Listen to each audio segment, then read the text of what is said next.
In the name of the Father, and of the Son, and of the Holy Spirit. Amen.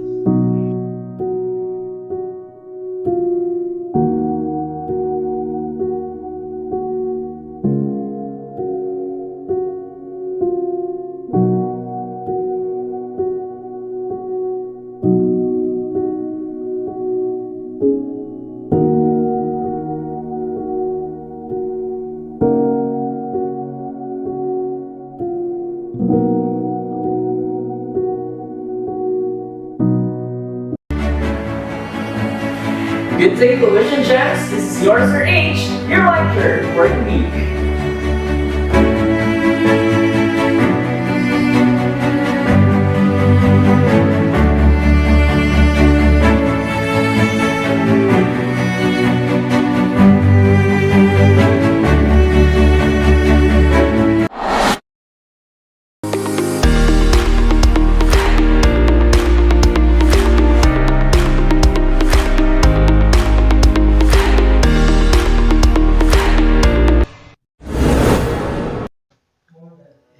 Traditions and forms from different national literature and cultures.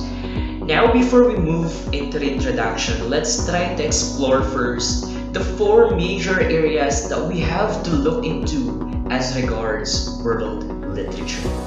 These are Anglo-Saxon, European, Afro-Asian, and North American literature.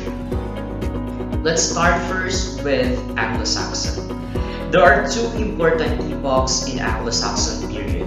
Number one, in the year 600 or also known as 7th century, Beowulf, the longest epic in all English, was put into life. Beowulf, heroic poem, the highest achievement of all English literature and the earliest European vernacular epic. It deals with events of the early 6th century and is believed to have been composed between 700 and 750. Although originally untitled, it was later named after the Scandinavian hero Beowulf, whose exploits and character provide its connecting theme.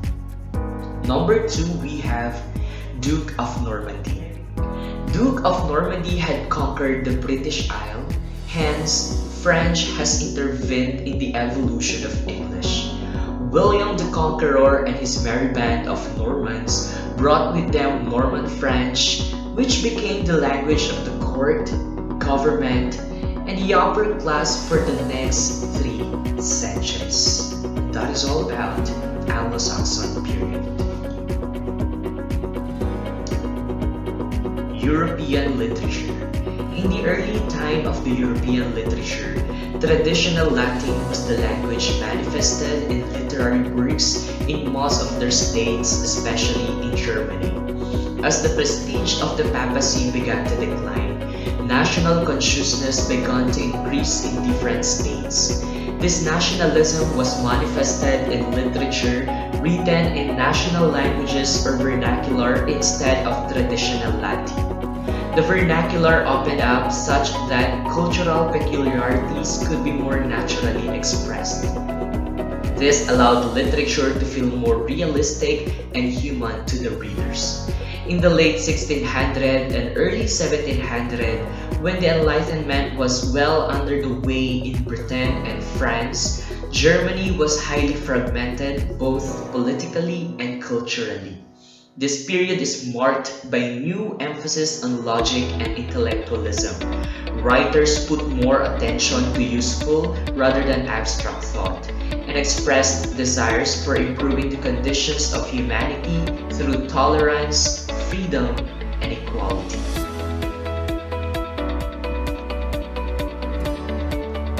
Afro-Asian literature. Afro-Asian literature refers to the literary output of the various countries and cultures in Africa and Asia. This includes their oral traditions and from the first to the contemporary written and are published prose and poetry. There are actually 10 focus countries of the Afro-Asian literature, which are the following: South Africa, Sudan, Philippines, Japan, Cambodia, Israel, Saudi, Pakistan,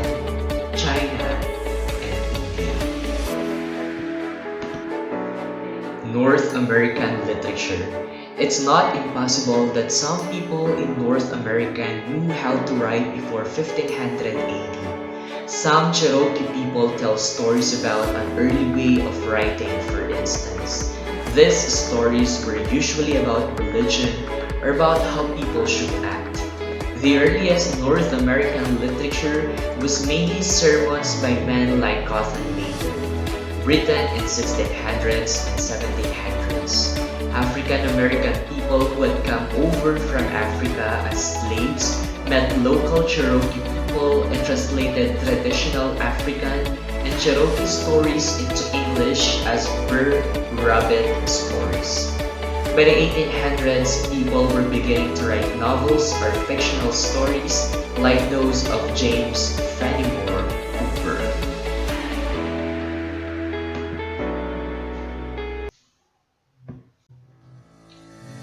So those are the four major areas that cover world literature. Now it's time for us to dig deeper into the introduction about world literature. First, let's talk about classics. Classic literatures are often called work of the transcendent because it progresses even how old it might be to generations. In classic literature, a work is usually considered to be a representation of the period in which it was written, and it merits lasting recognition. In other words, if the book was published in the recent past, it is not a classic. They need longevity to achieve the designation of a simple classic. Frank Kermode developed this idea called established body of classics. He attempts to determine the criteria for classic literature through an analysis of the social and intellectual importance of great works of the past. Next is masterpieces. Masterpieces are pieces that need foundational and cultural force. Goethe proposed this idea called evolving canon of masterpieces. Literary masterpieces such as the plays of William Shakespeare have structure and meaning that apply to all of humanity. For example, Hamlet masterfully portrays things involving death and revenge that have universal appeal. Literary masterpieces often make a strong emotional impact on the reader and are influential in shaping world literature. Probably some of you are wondering what's the difference between classic and masterpieces. Take note of this. All classics are masterpieces, but not all masterpieces are classics. Next is windows. This means that literature is open to all and open its links to all, regardless of the nationality, regardless of the language. Literature is open to everyone. Goethe termed this as Weltliteratur. It is the capacity of literature to transcend national and linguistic boundaries. Now let's proceed to the 12 world's masterpieces. Number 1, we have Goethe. Johann Wolfgang von Goethe, a German poet, playwright, novelist, scientist, statesman, theater director, critic, and amateur artist, considered as the greatest German literary figure of the modern era. He proposed a widely known crossword puzzle. Number 2, the Epic of Gilgamesh. This epic originated in Mesopotamia. It follows the story of Gilgamesh, the mythological hero king of Uruk, and his half-wild friend Enkidu as they undertake a series of dangerous quests and adventures, and then Gilgamesh searched for the secret of immortality after the death of his friend. It also includes the story of a great flood, very similar to the story of Noah in the Bible and elsewhere. Number 3, the Odyssey. Homer wrote this after the story of the Greeks destroyed Troy in a very long war. The Odyssey is Homer's epic of Odysseus' 10-year struggle to return home after the Trojan War. While Odysseus battles mystical creatures and faces the wrath of the gods, his wife Penelope and his son Telemachus stave off suitors, vying for Penelope's hand and Ithaca's throne long enough for Odysseus to return. The Odyssey ends as Odysseus wins a contest to prove his identity, slaughters the suitors, and retakes the throne of Ithaca. Number 4, the 1000 Arabian Nights. The Arabian Nights is a story straight out of a romance novel. Scorned by an unfaithful wife, Shahryar is the king of a great empire but is broken-hearted. Shahryar chose to marry a new woman every day, only to kill her the next morning. Needless to say, this did not make him a very popular ruler. More and more innocent women die until one day, Scheherazade, the daughter of the king's top advisor, offers to marry the king. The king and advisor both protest, but Scheherazade insists, all knowing that the night could be her last. That night, she requests the presence of her sister and tells a story that manages to be the beginning of dozens of stories meant to keep her alive. Number 5, Candide. Candide is the legitimate nephew of a German baron. He grows up in the baron's castle under the tutelage of the scholar Pangloss, who teaches him that this world is the best of all possible worlds. Candide falls in love with the baron's young daughter Cunegonde. The baron catches the two kissing and expels Candide from his home. On his own for the first time, Candide is soon conscripted into the army of the Bulgars. He wanders away from camp for a brief walk and is brutally flogged as a deserter. After witnessing a horrific battle, he manages to escape and travels to Poland. Number 6, Death and the King's Horseman. Death and the King's Horseman play tells the story of Alasine, the King's horseman, who is expected to commit ritual suicide following the death of the king, but who is distracted from his duty. The story is based on a historical event. In 1946, a royal horseman named Alasine was prevented from committing ritual suicide by the British colonial powers. Soyinka alters the historical facts, placing the responsibility for Alasine's failure squarely on Alasine's shoulders so that he might focus on the theme of duty rather than of colonialism. Number 7, Diary of a Madman. The story contains 13 fragments from the diary of a man who has lived in confusion for 30 years and suddenly gains spiritual insight from the moon. This lunatic sensitivity leads him to paranoia. Barking dogs, people's glances, children's stares, a mother's cursing words to her son, a brother's caring, and a doctor's treatment all converge in his mind into a sinister scheme about eating him. On a sleepless night, he reads through a Chinese history with virtue and morality written on each page but finds the words "eat people" between the lines. Then he discovers his brother's accomplice in the plan for eating him and realizes that his mother is also collaborating. He even discovers his unwitting involvement in eating his sister's flesh. The story ends with the madman's desperate cry, "Save the children." Number 8, My Name is Red. This is a chronology of Arabic and Western art primed by Orhan Pamuk, who won a Nobel Prize because of this.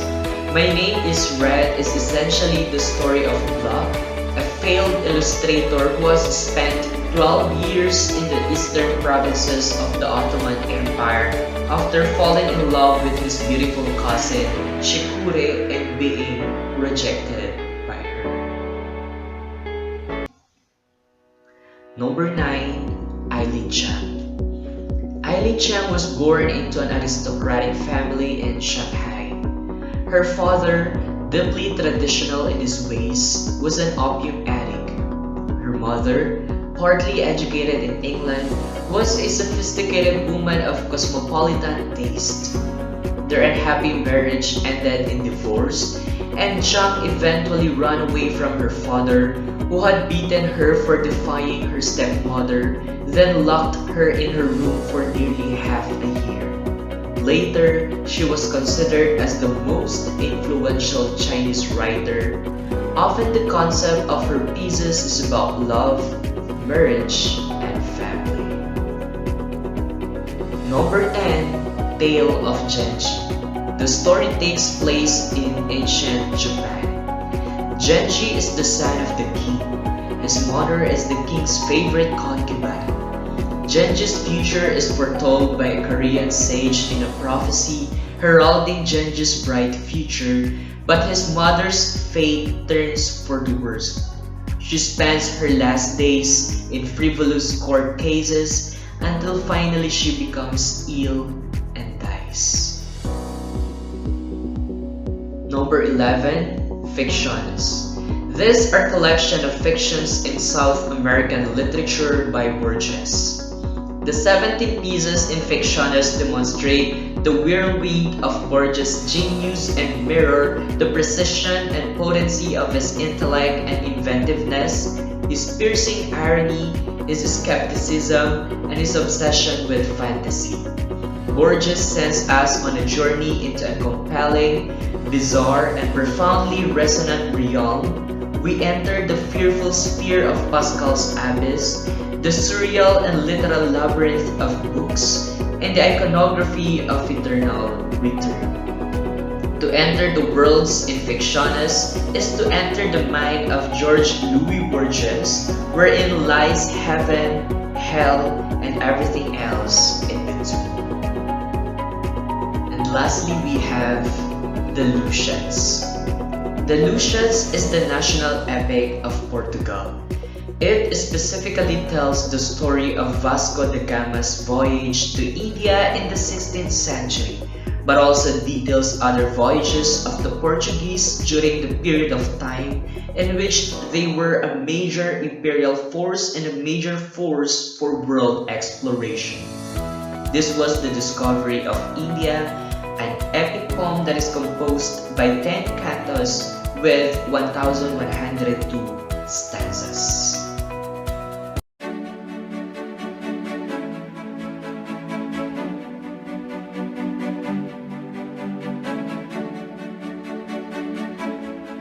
Today, more than any time in the past, I have been awed by the most resilient students I've encountered. Ones who are inflicted by the shadows of this pandemic, but are bright and shining. Minds that are exhausted by grappling the computer to grasp lessons, but are electrified to bolt their dreams. And the very students who will be marked by history's tale warriors. You. Yes, you are more than worthy of congratulations for having come this far. It is my fervent hope that the next step onward, even more steep, will unleash the better students in you with values we will share, flipped in every page of literature in this final term.